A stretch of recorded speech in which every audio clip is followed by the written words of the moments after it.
what a night. My goodness. So, Sean O'Malley, now,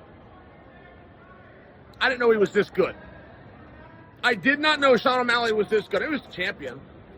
I knew Sugar State Athletic Commission, who I personally, of course, abide by. Thought he never lost. I mean, that sounds pretty impressive, right? I didn't know he was that good. Now, let me personalize something for you, okay? I get up this morning. I put on my little suit. I get my little pocket square.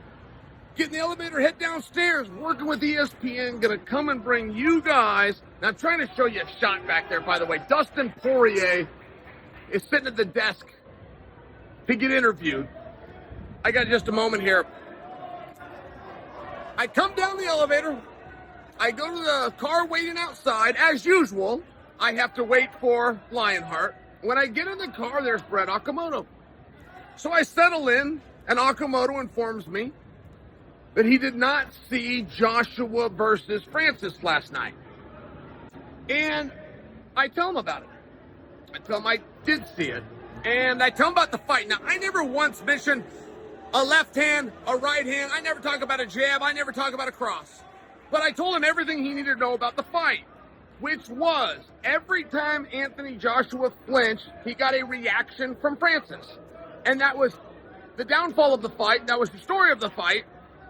And that was the difference in that fight versus Fury versus Francis. Great. And I stopped right there. I told Brett all about the fight. And I never even told him about a punch that landed. I bring you that because if I was to tell you about O'Malley versus Chito, it was the same thing. The story of the fight was the flinch. The story of the fight was O'Malley making Chito guess the entire time and not know what's coming. And if you watched Chito flinch, if you watched those mannerisms, if you watched him move this way so you let boom so he can hit you this way, right? When guys go out there and they're real good with the feint, they're real good at disguising, which is such an important element. When they do that, sometimes they get called cocky. I remember Roy Jones used to do that. You guys thought he was being unsportsmanlike. Anderson Silva got called all sorts of names. All he was trying to do was distract you. There was nothing else. Muhammad Ali was doing the Ali shuffle. That was all he had thought of at that time. It was very innovative at that time, but he was only moving his feet and shuffling to make you look at his feet, pause, think, what's he doing? Boom, boom, so he can hit you. That's it. O'Malley did it all night. He did it as well as anybody I've seen. He did nothing without the feint, without the flinch, without the reaction. Don't ever fight. Don't ever forget, a fight is a dance. Only one person can lead at a time. So if you can keep your opponent guessing, if you have the cardio, you have the skills, and you have the endurance to constantly be on the offense and make them react, they can never get off. They can never come at you. They don't have an ability to beat you. Generally in a fight, it's a trade. And this is far more obvious in boxing than you'll see in MMA. But it's a trade. This guy's going to come with a 3, 4, 5 beat combo. Then he's going to cover up, and you're going to come with a combo. While you're doing that, he's trying to slip and slide and not get hurt. And then he comes back with his combo. One guy goes and the other guy goes. And you do that all night long. And the judges either make the decision of who did better or one person falls down. That's not what happened here. When I tell you I didn't know that O'Malley was this good, I mean, not only had I not seen these kind of setups, I didn't see these kinds of attacks. He hit you with everything but a headbutt, which is good news because that would have been illegal. I mean, he hit him with elbows, he hit him with knees, he hit him with the foot, he hit him with the right shin, the left shin, right elbow, left elbow, this hand, this palm, that palm. I mean, he did everything you could possibly do. And Chito did help Sean to look good. He helped him in that. He didn't cause the fight. There was 10% fight tonight, but there was 90% in athletic display. What's the difference? Well, one's gritty, one's grimy, one's a little dirtier. One steps in. Sean O'Malley, to this point in his career, has controlled range better than anybody that I could tell you.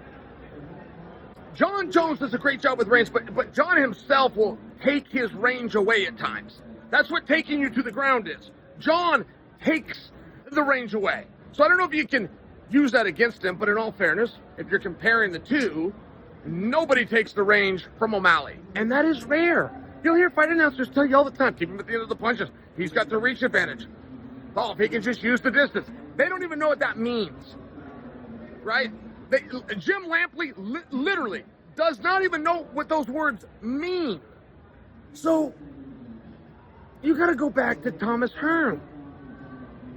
Now, Dan Hooker would go into this category. Go back to Jon Jones would go in this category. And Sean O'Malley. And frankly, I think O'Malley's the best.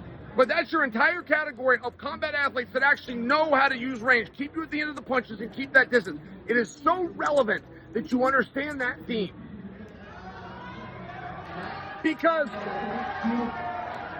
Merab Dvalishvili will be the favorite against O'Malley. No matter how great O'Malley looked tonight, I could sing the praises. Believe me, it wears off quickly. Merab will be the favorite. But Merab is going to, I got to tell you, after seeing this Sean tonight, it wouldn't matter if Chito couldn't take him down. Chito never attempted to take him down. And people are going to give Chito a hard time for that. Why didn't you try to take him down? Well, ask the last 5 opponents.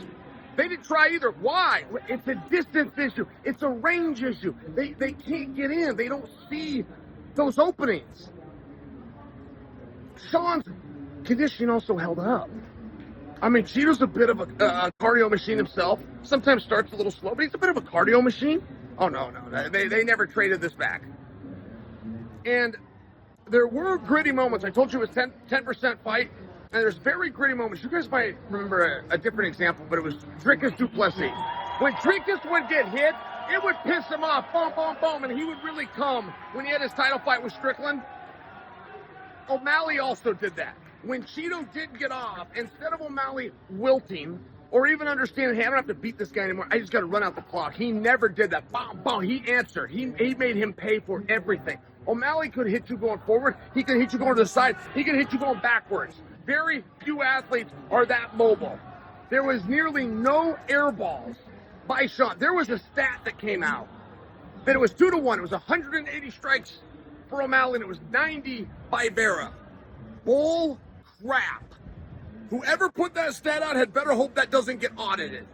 There was 5 and 6 strikes by O'Malley for every 1 shot by Vera. It was the most lopsided fight that I had ever seen in terms of output. But again, that was just because of the range.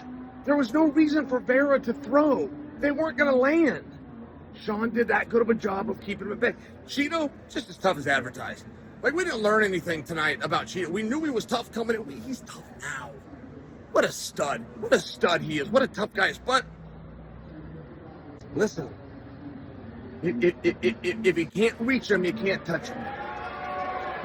It's a great fight. It's a great performance. And still.